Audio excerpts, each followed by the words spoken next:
Bonjour à tous, dans cette capsule, on va travailler dans l'environnement de la calculatrice, une variable aléatoire, une loi de probabilité continue qui est la loi normale. Très important dans le cadre de notre cours. Avant d'aborder l'aspect technique de la calculatrice, on va consacrer un peu de temps pour comprendre comment ça se passe au niveau théorique. Je vais quand même rappeler certains éléments théoriques très importants pour la suite. Et commençons par l'aspect notation et vocabulaire. Généralement, la variable aléatoire normale se présente sous forme d'une lettre majuscule. Ici, j'ai pris x. Cette notation tilde, c'est pour dire que la variable aléatoire suit. N majuscule pour renvoyer vers la loi normale. Une loi normale est déterminée toujours par deux paramètres. Le premier paramètre, c'est la moyenne ou l'espérance mathématique. Le deuxième paramètre, c'est l'écart type. Généralement, on note cette espérance mathématique mu et l'écart type sigma. Contrairement à la moyenne, l'espérance mathématique peut être négative, l'écart type est toujours un paramètre, une valeur positive. Avant d'aborder le contexte théorique rapidement, j'ai choisi comme fil conducteur un exemple, une loi normale d'espérance mathématique de moyenne 23 et d'écart type égale 5.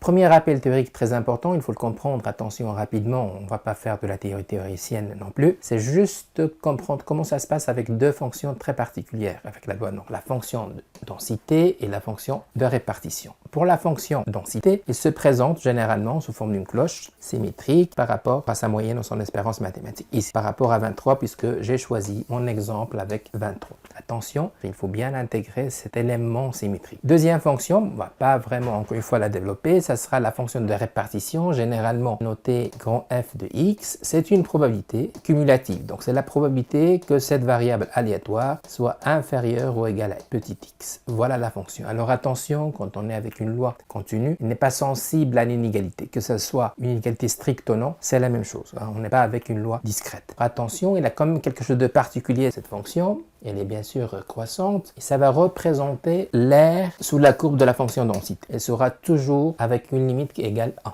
Donc le 1, généralement dans un calcul de probabilité, correspond à un pourcentage, donc 100%. Ça c'est la courbe, ça c'est l'aire sous la courbe de la fonction densité. Cette aire-là, c'est juste la fonction de répartition. Je vous laisse avec une animation qui représente le lien entre la fonction densité et la fonction de répartition. On voit bien que la fonction de répartition va parcourir l'aire sous la courbe pour arriver à 100% à la fin.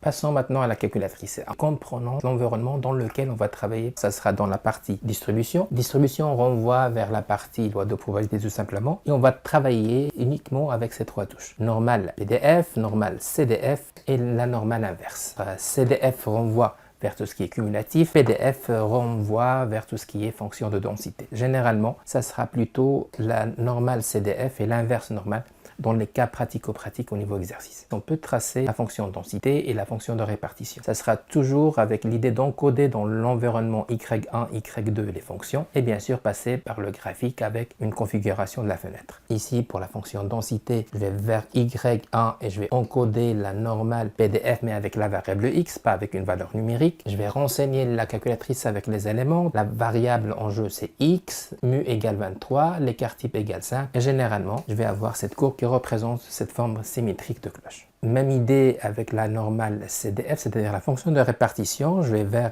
Y2 et je vais encoder la fonction normale CDF. Attention, ça sera la borne inférieure et la borne supérieure. Donc cet environnement va toujours demander une indication sur la borne inférieure, une autre sur la borne supérieure. Toujours l'information de base, mu égale 23 et sigma égale 5. On voit bien une courbe, attention, ici ça sera toujours le 1 qui correspond à 100% de l'aire sous la courbe. Pour l'aspect calcul au niveau exercice, ça sera ce genre de situation. J'ai essayé ici de regrouper tous les cas de figure. Vous avez un premier cas de figure avec des calculs de probabilité. On cherche les probabilités. Deuxième cas de figure, on vous donne des probabilités, on vous demande de chercher les valeurs sur l'axe des abscisses. Voilà, deux catégories de questions classiques dans ce genre de problème relatif à la loi normale.